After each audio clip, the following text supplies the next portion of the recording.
بسم اللہ الرحمن الرحیم۔ السلام علیکم وظائف میڈیا کے پیارے دوستو، میرے پیارے دوستو، میں امید کرتا ہوں کہ آپ سب خیریت سے ہوں گے اور اللہ رب العزت کی رحمتیں برکتیں سمیٹنے میں مشغول ہوں گے۔ میرے پیارے دوستو، بڑا ہی پیارا مبارک مہینہ رواں دواں ہے۔ یہ مبارک مہینہ ہم سب مسلمان بہنوں اور بھائیوں کے لیے کسی تحفے سے کم نہیں ہے۔ پیارے دوستو، اس مبارک مہینے میں ہم اللہ رب العزت کو جتنا بھی راضی کر سکتے ہیں، ہمیں چاہیے کہ ہم اللہ کو راضی کریں۔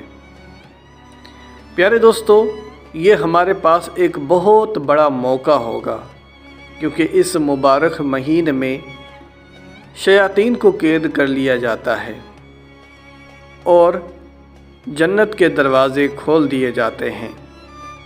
قرآن پاک کے ہر ایک حرف پڑھنے کا ثواب 10 نیکیاں ملتی ہیں۔ اس کے علاوہ اس مبارک مہینے میں جب کوئی بھی شخص، کوئی بھی مسلمان بہن بھائی تمام روزے رکھتا ہے تو اس کے پچھلے سارے گناہوں کو معاف کر دیا جاتا ہے۔ پیارے دوستو، اسی مبارک مہینے میں قرآن حکیم جیسی عظیم کتاب نازل ہوئی۔ پیارے دوستو، یہ میں سمجھتا ہوں کہ ایک ایسا موقع ہے جس میں اللہ کو بڑی آسانی کے ساتھ راضی کیا جا سکتا ہے۔ عام دنوں میں تو یہ ہوتا ہے کہ آپ رو رو کر، گڑ گڑا کر دعائیں مانگ رہے ہوتے ہیں، قرآن پاک کی تلاوت کر رہے ہوتے ہیں، ذکر کر رہے ہوتے ہیں، تو اس کا جو آپ کو اجر و ثواب ملتا ہے، اس کے جو اثرات ہوتے ہیں وہ کم ہوتے ہیں اگر آپ وہی عمل رمضان المبارک میں کرتے ہیں۔ تو ہماری سب سے پہلی کوشش تو یہی ہے کہ اللہ راضی ہو جائے۔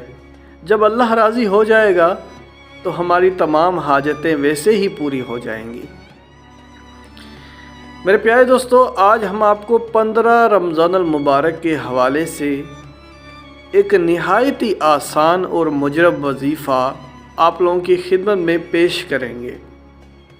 یہ وظیفہ آپ 15 رمضان المبارک کو سجدے میں جا کر کریں گے۔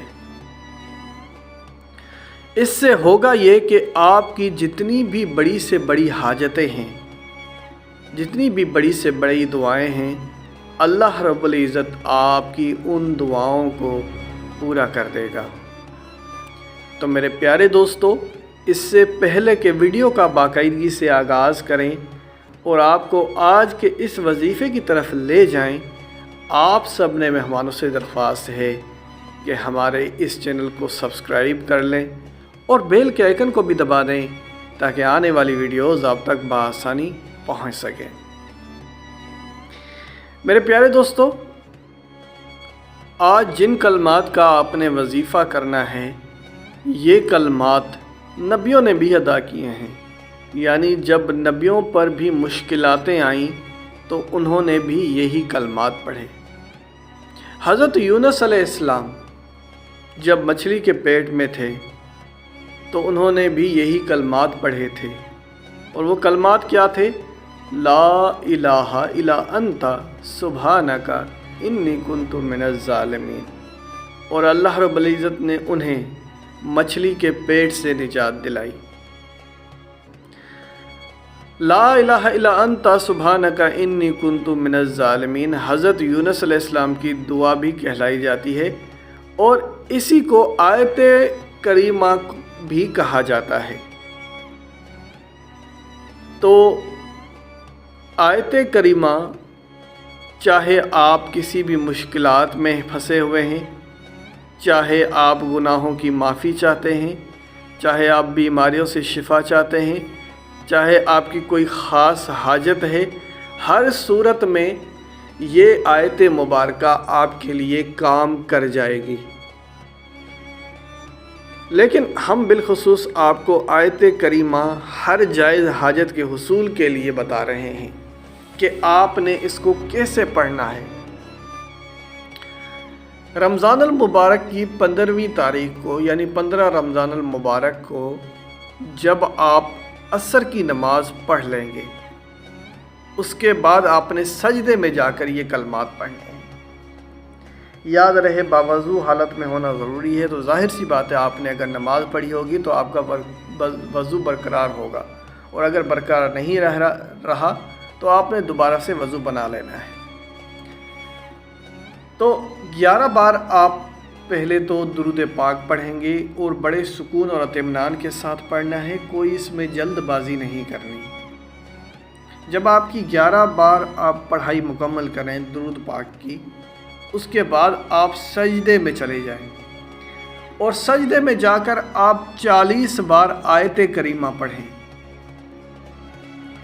جب 40 بار آیت کریمہ پوری ہو جائے تو پھر سجدے سے اٹھ جائیں اور دوبارہ 11 بار آخر میں درود پاک پڑھ لیں۔ تو ایک تو شروع میں آپ نے 11 بار درود پاک پڑھا، پھر سجدے میں چلے گئے، 40 بار آپ نے آیت کریمہ پڑھی، اور آخر میں جب آپ سجدے سے اٹھیں گے تو آخر میں پھر 11 بار درود پاک پڑھ لینا ہے۔